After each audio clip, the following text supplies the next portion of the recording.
Hey guys, what's going on? In today's video, I'm going to talk to you about the lessons that I learned as a freelance streetwear designer.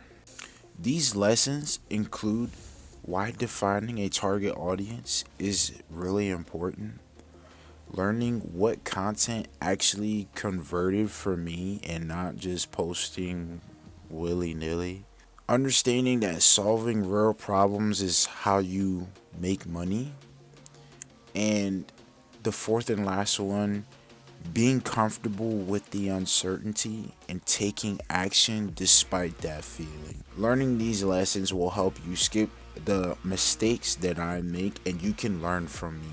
So when you start to launch your clothing brand or when you want to launch your freelance creative service, you have a better strategy. You have an idea of how to go about it and to properly put yourself or your product in front of the people who are most likely to buy it. Okay, so let's just jump straight into it. So, number one, why defining a target audience changed everything for me. This changed everything for me because before I wasn't putting my content in front of the right people who would actually be interested in it. So I'm not getting views on the videos that I'm putting out, and I'm sitting here and I'm wondering, yo, like nobody's watching. Like, is my content bad? And I mean, that plays a role in it too.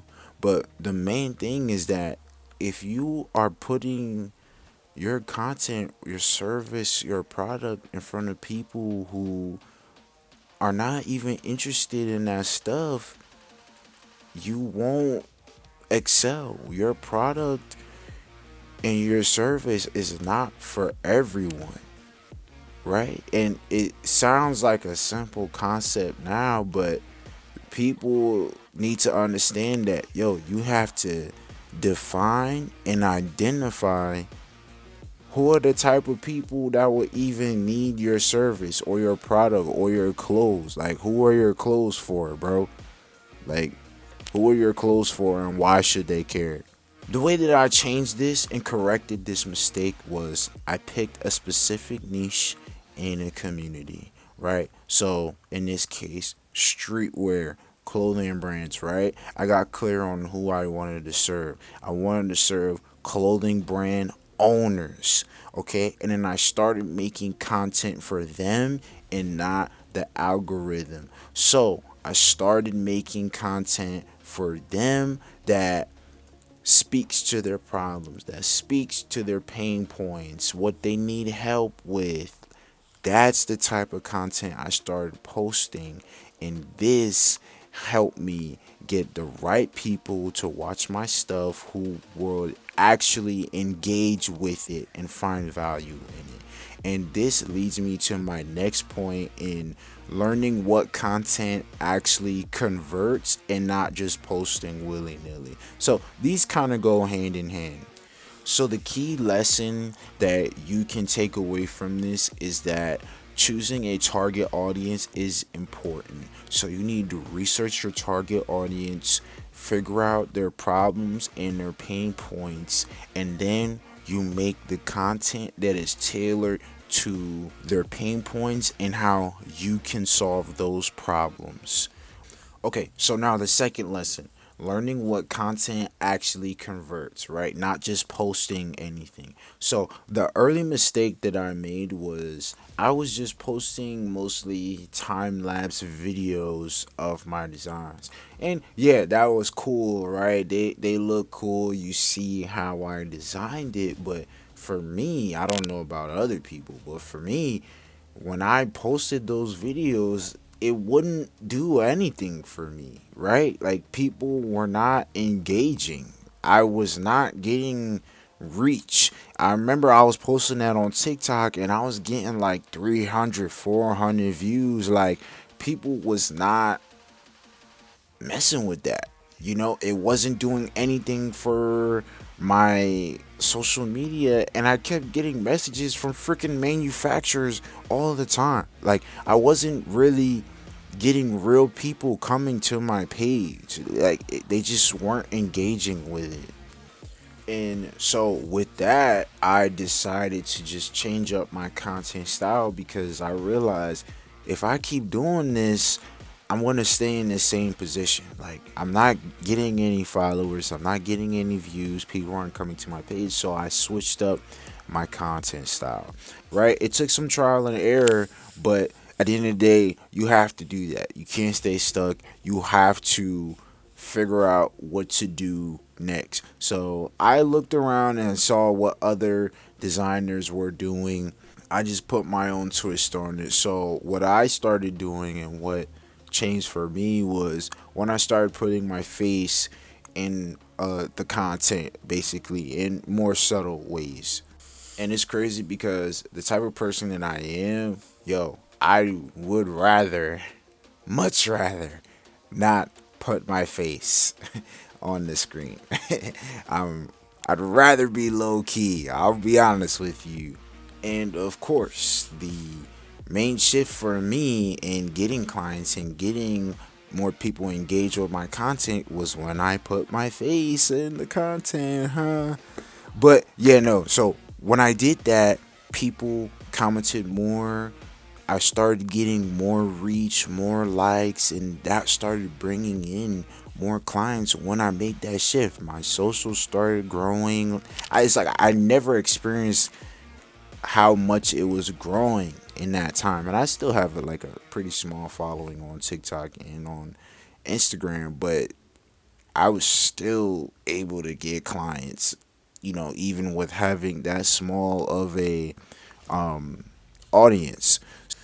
So the key takeaway from this lesson is you have to figure out what content best resonates with your audience, and that's just going to take trial and error. But pay attention how people are reacting to your content, what performs well, what doesn't. Don't be afraid to switch and test out formats. That's just what you have to do.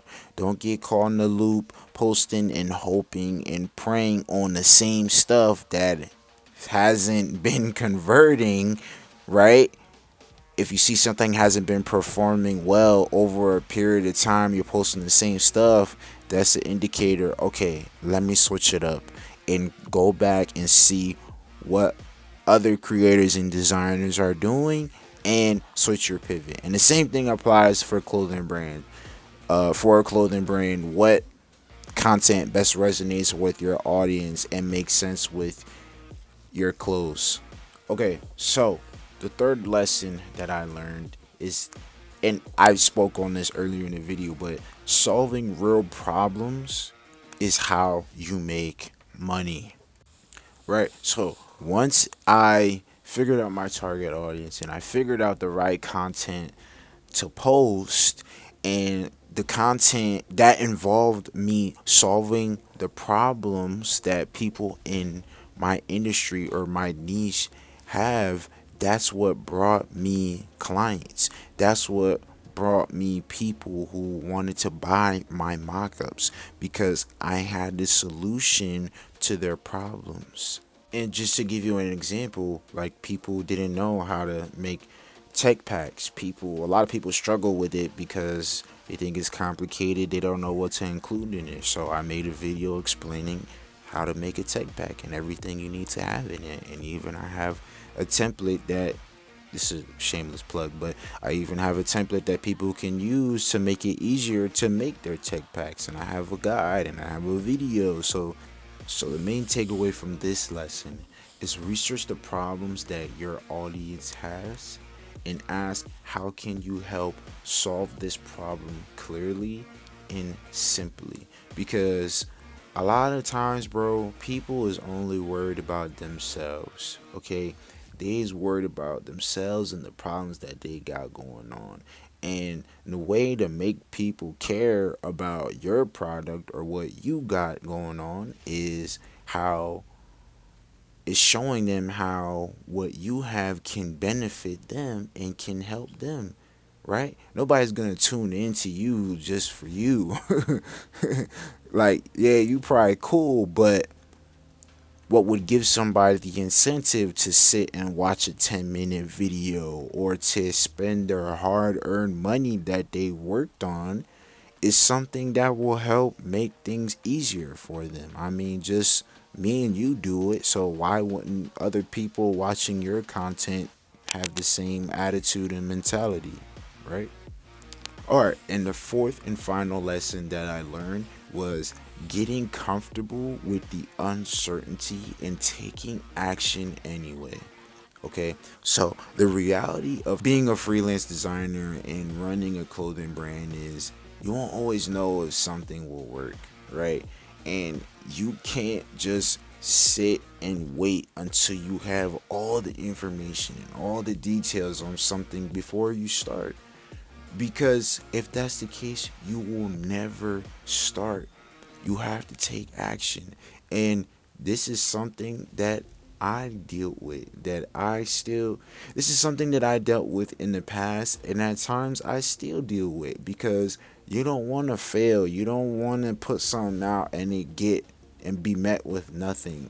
But at the end of the day, that just means that, okay, don't do that. Let's do something else. And the fact of the matter is, it just takes trial and error. You know what I'm saying? Like, and the quicker that you do that thing, that task, the faster you're gonna get data and results back. The key takeaway from this lesson is that trial and error is inevitable. And the faster that you start, the faster you'll get results.